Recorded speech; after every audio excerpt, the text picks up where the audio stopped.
Há momentos em nossas vidas em que os acontecimentos parecem contraditórios. Há momentos em que a gente se questiona, mas eu estou fazendo isso, por que está acontecendo aquilo? Bem-vindo a mais um vídeo. Vou conversar hoje com vocês um pouco sobre o apóstolo Paulo. O apóstolo Paulo escreveu várias cartas, são chamadas cartas pastorais, e uma dessas cartas foi escrita para a igreja de Corinto. Então nós temos a primeira carta de Paulo aos Coríntios e nós temos a segunda carta de Paulo aos Coríntios. A história é bastante longa do porquê que ele escreve essas cartas. Mas o fato é que nessa segunda carta, onde ele está tentando mostrar para a igreja que eles têm que perdoar uma pessoa lá que tinha feito uma barbaridade, o apóstolo Paulo ele se abre. É a carta onde ele mais se abre emocionalmente, onde ele fala de si mesmo, onde ele fala das vicissitudes da vida. E lá no capítulo 4, ele faz uma explanação assim maravilhosa para as nossas vidas. Então, eu vou lá para o capítulo 4 da segunda carta de Paulo aos Coríntios. E eu vou ler aqui da nova versão internacional, que eu gostei desse texto aqui.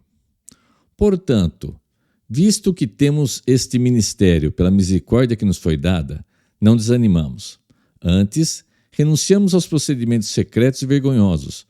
Não usamos de engano nem torcemos a palavra de Deus. Pelo contrário, mediante a clara exposição da verdade, recomendamo-nos à consciência de todos diante de Deus. Espera aí que estou tentando mudar aqui. Mas, se o nosso evangelho está encoberto, para os que estão perecendo, é que está encoberto. O Deus desta era cegou o entendimento dos descrentes para que não vejam a luz do evangelho da glória de Cristo, que é a imagem de Deus. Pois não nos pregamos a nós mesmos, mas a Jesus Cristo, o Senhor, e a nós como escravo de vocês por amor de Jesus. Pois Deus que disse, das trevas resplandeça a luz, Ele mesmo brilhou em nossos corações, para a iluminação do conhecimento da glória de Deus na face de Cristo. Mas temos esse tesouro em vaso de barro, para mostrar que este poder que a tudo excede provém de Deus e não de nós. De todos os lados somos pressionados, mas não desanimados. Ficamos perplexos, mas não desesperados. Somos perseguidos, mas não abandonados. Abatidos, mas não destruídos.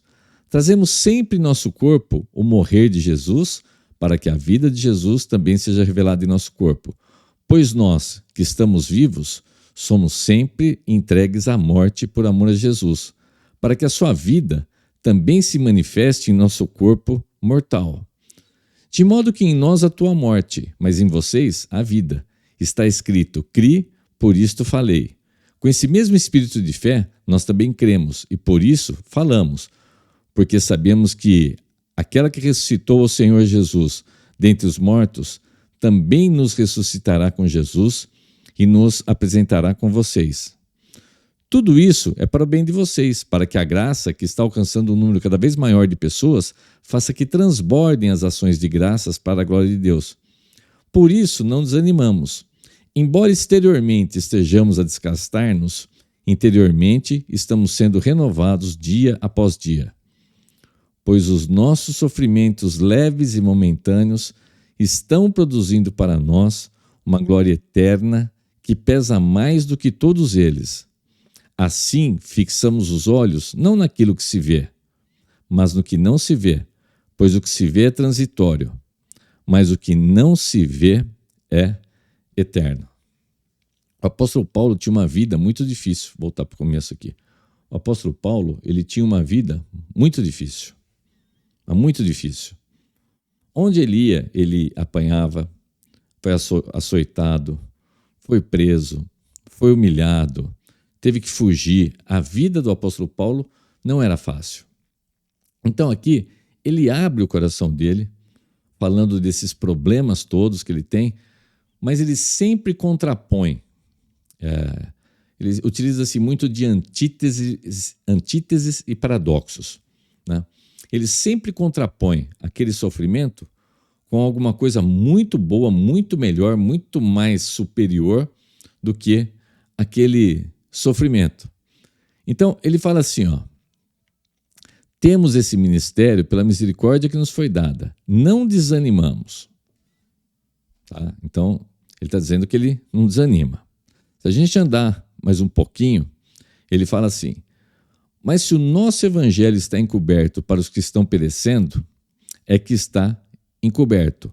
O Deus desta era cegou o entendimento dos descrentes para que não vejam a luz do evangelho da glória de Cristo, que é a imagem de Deus. O que o apóstolo Paulo está falando aqui? Que o diabo, né?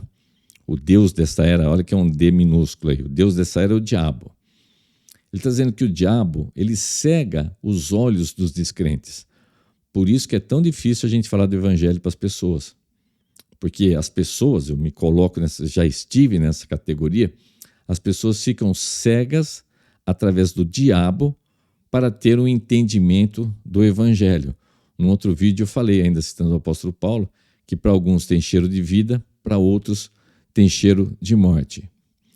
E o apóstolo Paulo coloca que toda essa coisa maravilhosa, esse evangelho que ele está pregando, que é um tesouro muito grande, mas ele fala assim, olha o versículo 7, mas temos esse tesouro em vasos de barro, para mostrar que este poder que a tudo excede provém de Deus e não de nós.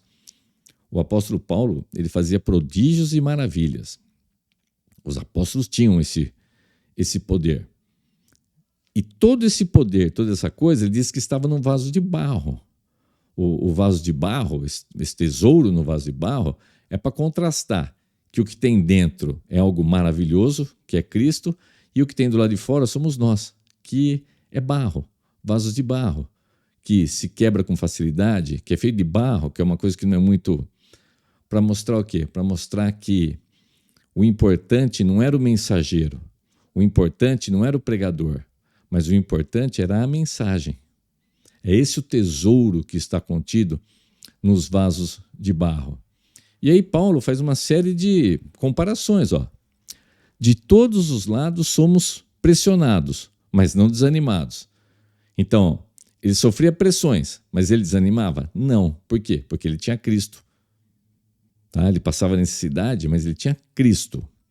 Ficamos perplexos, mas não desesperados. Essa palavra perplexo em grego era uma palavra que se utilizava para quem tinha acabado de perder tudo para os credores. E a hora que os credores vinham buscar as coisas, tirar todos os seus bens, a pessoa ficava de olho estalado, olhando aquela situação sem poder fazer nada. Então, olha os contrapontos que ele faz. Ficamos perplexos, vamos lembrar que perplexo tinha essa definição que eu acabei de falar. Ficamos perplexos, mas não desesperados. Então, podia acontecer a maior tragédia que fosse. Ele tinha o conforto de ter Cristo, de saber que tudo ia dar certo, que lá no final ele ia ter uma recompensa maior do que qualquer problema que ele estivesse passando. A gente pode aplicar isso para a nossa vida, né? A gente pode ficar perplexo, mas a gente não fica desesperado. Somos perseguidos. Paulo foi muito perseguido. Todo mundo perseguia ele. Os judeus perseguiam ele, os gentios perseguiam ele, todo mundo perseguia Paulo. Somos perseguidos, mas não abandonados. Abatidos, mas não destruídos. Ele sempre contrapõe com uma coisa melhor. Tá? Trazemos sempre em nosso corpo o morrer de Jesus, para que a vida de Jesus também seja revelada em nosso corpo. Então, tudo que está acontecendo com o corpo dele, na realidade, ele está tentando mostrar o que Cristo vai fazer por ele. Pois nós que estamos vivos, somos sempre entregues à morte por amor a Jesus, para que a sua vida também se manifeste em nosso corpo mortal. De modo que em nós atua a morte, mas em vocês a vida. O apóstolo Paulo, ele estava sendo consumido, ele estava consumindo a sua vida. Então, a morte estava se aplicando a ele, mas através do evangelho que ele pregava, era a vida que ele ia dando para as pessoas.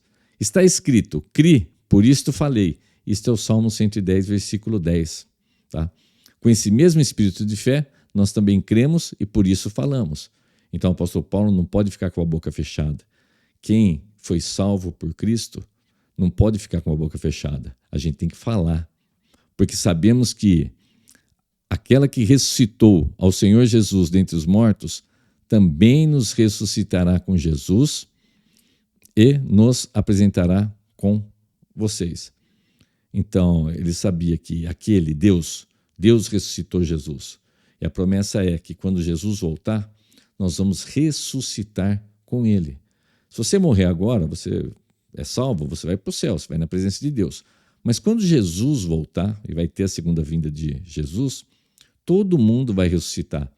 Alguns, os salvos, para a vida eterna, e outros para uma condenação eterna, que é a segunda morte, essa daí. Então, a nossa esperança está em Jesus. Tudo isso é para o bem de vocês, para que a graça que está alcançando um número cada vez maior de pessoas faça que transbordem ações de graças para a glória de Deus. Por isso não desanimamos. Embora exteriormente estejamos a desgastar-nos, interiormente estamos sendo renovados dia após dia. Exteriormente é o seu corpo, é a sua carne. Interiormente é o seu espírito. Então, o cristão, aqui no caso é Paulo, mas é para os cristãos. Você vai deteriorando, é a lei do pecado e da morte, a gente vai morrer. O seu corpo vai se deteriorando, mas o seu espírito, a sua alma, a cada dia que passa, ela vai se enchendo mais e mais da graça e da presença de Deus. Finalizando aqui, eu até marquei de verdinho, pois os nossos sofrimentos leves e momentâneos, tudo que o apóstolo Paulo sofreu, gente, pois todos os nossos sofrimentos leves e momentâneos estão produzindo para nós uma glória eterna que pesa mais do que todos eles. Assim, fixamos os olhos não naquilo que se vê, mas no que não se vê, pois o que se vê é transitório, mas o que não se vê é eterno. Pois os nossos sofrimentos leves e momentâneos. Você acabou de descobrir um câncer, você acabou de perder a sua empresa. Aí o apóstolo Paulo chama isso de sofrimentos leves e momentâneos.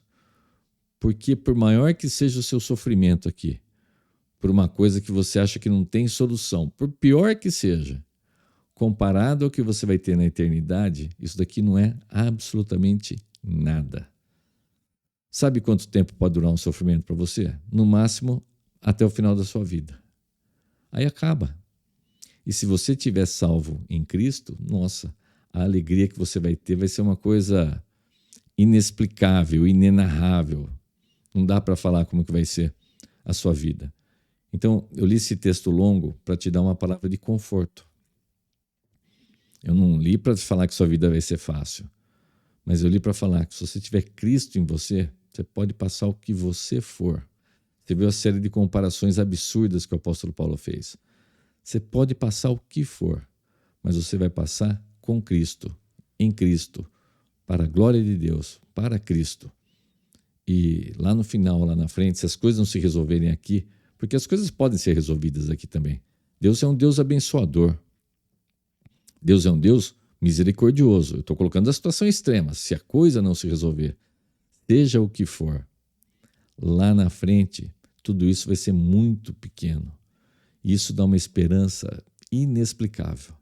Às vezes você conversa com um crente e você fala assim, mas não é possível. Fizeram uma lavagem cerebral. Não. É a certeza da sua salvação. É a certeza de que estar com Cristo é muito melhor do que estar aqui. Que você possa se arrepender dos seus pecados. Que você possa receber Jesus como seu Senhor e Salvador. E que a gente possa se ver num próximo vídeo. Você pode curtir, você pode compartilhar. Um grande abraço, tudo de bom. Tchau, tchau.